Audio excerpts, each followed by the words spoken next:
and I'm thankful to be able to share this cup of coffee with you. I thank you, Lord, for another day to share. Good morning. Good morning, everyone. Thank you for the ability to say good morning this morning. Thank you for being here. Thank you for this beautiful day up in the Northeast, which is my favorite time of the year, the fall weather. Thank you for this cup of coffee. Thank you for the little things that we can reflect on and share with each other as we all are in this journey of life today that we have. And I'm thankful for that. So thank you for being here. How's everybody doing on this beautiful Tuesday?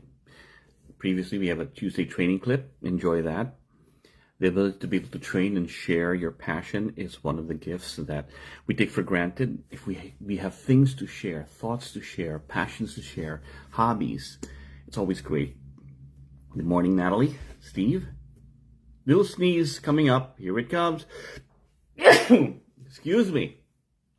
So, in this morning, I had this really interesting thought. I was coming across a post, and it was quite meaningful in so many ways. And it said pretty much to embrace your problems, the hundreds of problems that you have, because some of us can only afford to have one. What is that? Made me think of, do you know when we grow up and we have certain schools, the ability to go to a good school, what makes a good school is that it produces good students. And the lessons that they give in the school are many. There are many subjects, there are many lessons, there are many, information that are taught to you that you gain from that.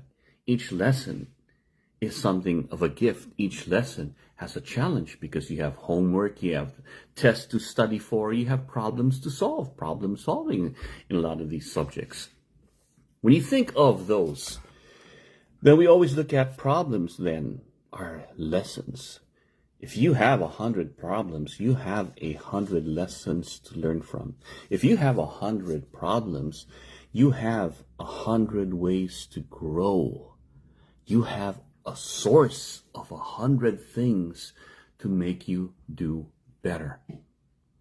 Think of it that way. And we've talked about that. It's not really a problem or a failure if you've learned from it. And why do I say? Because some of us only have one. Some of us never put the effort to solve problems. Some of us want to stay in this comfort zone and not extend ourselves out there. So in essence, they don't grow. They don't learn from these things. They're only in their own little bubble.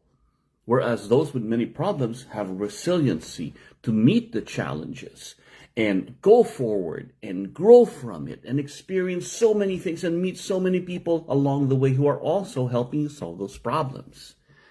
So embracing the 100 problems you have is a gift, as opposed to those that only have one problem. They can't even go to find a school. They don't want to find the lessons. How are they going to grow? But then also comes a different way of looking at it. And this I saw from a post by a monk. He goes, I had 100 problems, and all of a sudden I just had one. And this was interesting. Many of us can afford to have a lot of problems, but it doesn't matter if it becomes an issue with your mortality.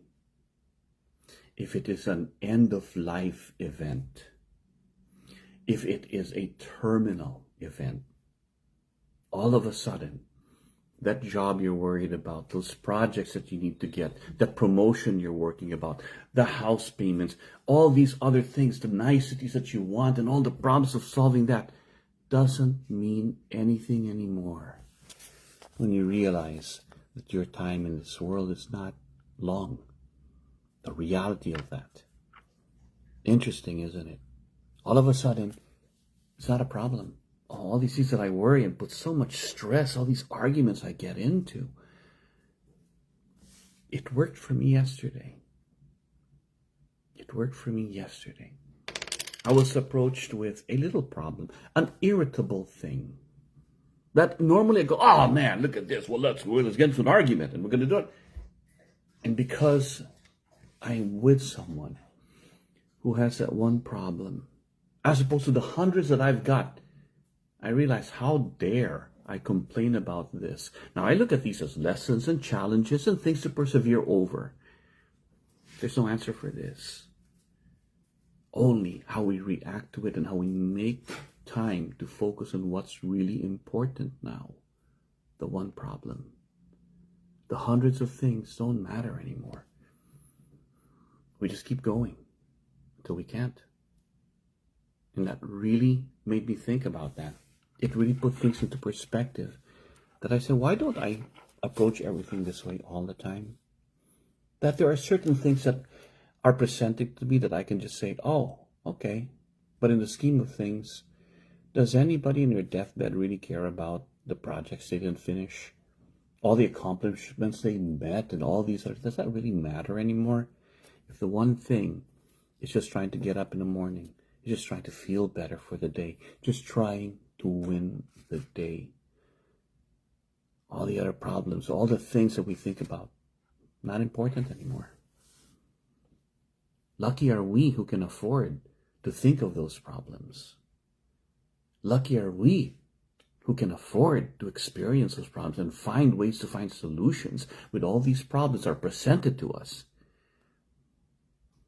But when your mortality is in question, when you find out you're terminal and your life is not long, none of that matters.